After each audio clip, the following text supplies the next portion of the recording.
Welcome. You know, the grief from suicide is often a very, very difficult process, and there's a lot of factors that go into making it so difficult.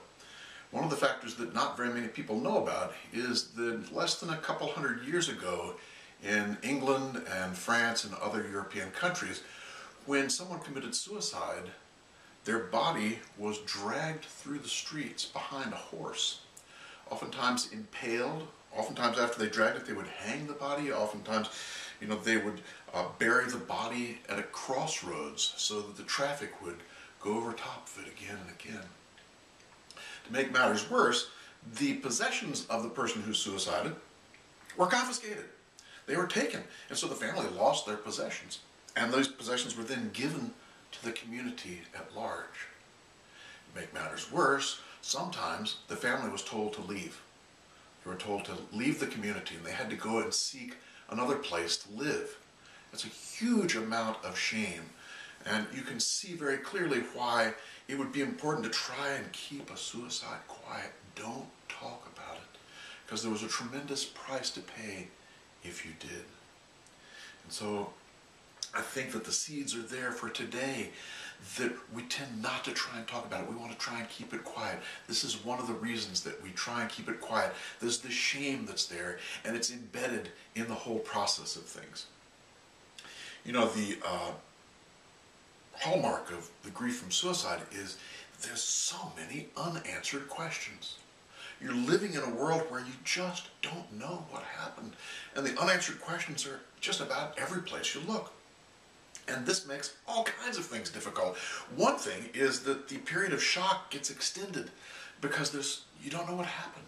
When we don't know what happened, it takes longer to believe that something happened to us. Sometimes it takes a year or so for people to be able to fully believe that the event actually happened. It's so big and so hard to swallow that you have to take a chunk at a time, a tiny chunk at a time, and it takes a long processing time to be able to do that. It's a huge shock. And anytime you have no answers, you also can't tell the story. The hallmark of grief is being able to, or the healing of grief is to be able to tell your story. Look at a support group. People go and they tell their story over and over again. With a suicide, when you don't know what really happened, how can you tell that story? It makes it much more difficult to tell that story over and over again when you really don't know what happened.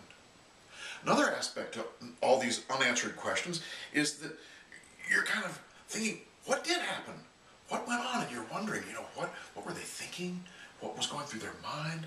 All kinds of unanswered questions. And then that turns into what if? What if such and such had happened? If such and such had happened, would that have stopped this from happening? And then the what ifs turn into if only. If only I had done this, then maybe this wouldn't have happened. If only I had done this when they were little, maybe this wouldn't have happened later on. And then sadly, the what ifs turn into I should have. I should have done this, and because I didn't, I'm partly responsible. So we take this shame on already from the grief of suicide, and now we take the guilt on. We're feeling responsible. This is a very heavy burden for people to carry. And one of the ways that I've found for people to relieve themselves of a little bit of this burden, a bit at a time, is to check in with other people. And there's no one better to check in with than those who have experienced a similar loss. The internet has lots of different places you can go where there's forums for people who are working with the grief from suicide. And when you can tell your story amongst a forum of people who will understand because they've had the same experience, there's a healing that takes place that couldn't take place otherwise. It's very important to touch base with people who've had a similar problem, although sometimes we're hesitant to do so because of all the shame and the guilt. The last piece I think we need to talk about real quickly is that, we feel the shame and guilt, but it's very possible that your loved one didn't die because of what you did. They're dying because of what they thought at the time. I've worked with depressed people for a long time, and I can tell you, when people get very, very depressed, they feel extremely helpless and extremely hopeless. They feel helpless and hopeless, and you put those two together and they feel very unworthy.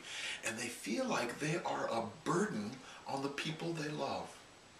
And what I've found is people who are close to suicide will talk about this sense of being such a burden that they wanted to help their family by ending their lives.